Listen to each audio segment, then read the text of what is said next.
AI అనేది ఫ్యూచర్లో danger కాబోతుందా లేక ఇవన్నీ ముందు జాగ్రత్త చర్యలా అనేది ఈ వీడియోలో తెలుసుకుందాం. మ్యాటర్ ఏంటంటే గూగుల్ జెమినీ, మెటా లామా, అలాగే open AI, chat GPT, Anthropic Claude, so ఈ పెద్ద పెద్ద ఏఐ కంపెనీస్, రీసెర్చ్ అనలిస్టులు, అలాగే ఎంప్లాయీస్ యుఎస్ గవర్నమెంట్కి ఒక లెటర్ అయితే రాశారు. సో ఆ లెటర్లో ఏం చెప్పారంటే పవర్ఫుల్ ఏఐ మోడల్స్, సో ఇప్పుడున్న ఏఐ మోడల్స్ కంటే పవర్ఫుల్ ఏఐ మోడల్స్ రిలీజ్ చేసే ముందు వాటికంటూ కొంచెం సెక్యూరిటీ ఉండాలి, భద్రత ఉండాలి అని చెప్పి లెటర్లో రాశారు.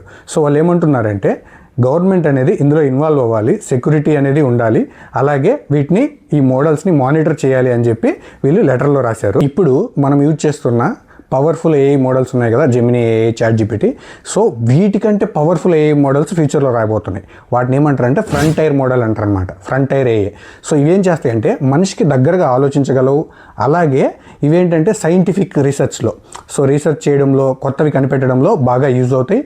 అలాగే ఎలాంటి డిఫికల్ట్ కోడ్ అయినా కూడా ఈజీగా రాయగలదు అనమాట ఈ కొత్తగా వచ్చే ఫ్రంటైర్ ఏఐ మోడల్స్ వచ్చి. సో ఈ పవర్ఫుల్ ఫ్రంటైర్ ఏఐని రిలీజ్ చేయడానికి ఎందుకు భయపడుతున్నారు? సో ఎందుకంటే సేఫ్టీ, భద్రత, సెక్యూరిటీ అనేది లేదనమాట. సో సెక్యూరిటీ లేకపోతే ఏమవుద్దంటే, ఫర్ ఎగ్జాంపుల్ ఒక కంపెనీ 500 km/h వెళ్ళే కార్ని తయారు చేస్తుంది అనుకున్నాం. సో ఈ కంపెనీ ఆ కార్ని brakes, air bags, seat belts, so ఇలాంటి సేఫ్టీ ఫీచర్స్ ఏమీ టెస్ట్ చేయకుండా రిలీజ్ చేస్తే ఏమవుతుంది? ప్రమాదం జరుగుతుంది. సేమ్ ఇందులో కూడా అలాగే జరుగుతుందన్నమాట. ఏం జరుగుతుందంటే ఏఐ యూజ్ చేసి సైబర్ అటాక్ చేయొచ్చు, అలాగే ఏఐ యూజ్ చేసి వీడియోస్ మార్ఫింగ్ చేయొచ్చు, ఫొటోస్ మార్ఫింగ్ చేయొచ్చు, వాయిస్ని మార్ఫింగ్ చేయొచ్చు. సో ఇలా మిస్యూజ్ అవుతుందన్నమాట.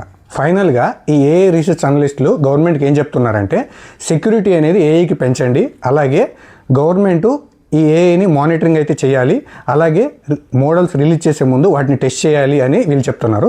సో ఈ పవర్ఫుల్ ఏఐ గురించి ఫ్యూచర్లో మీరేమనుకుంటున్నారో కామెంట్ చేయండి, అలాగే నా ఛానల్ని సబ్స్క్రైబ్ చేసుకోండి మరిన్ని అప్డేట్స్ కోసం.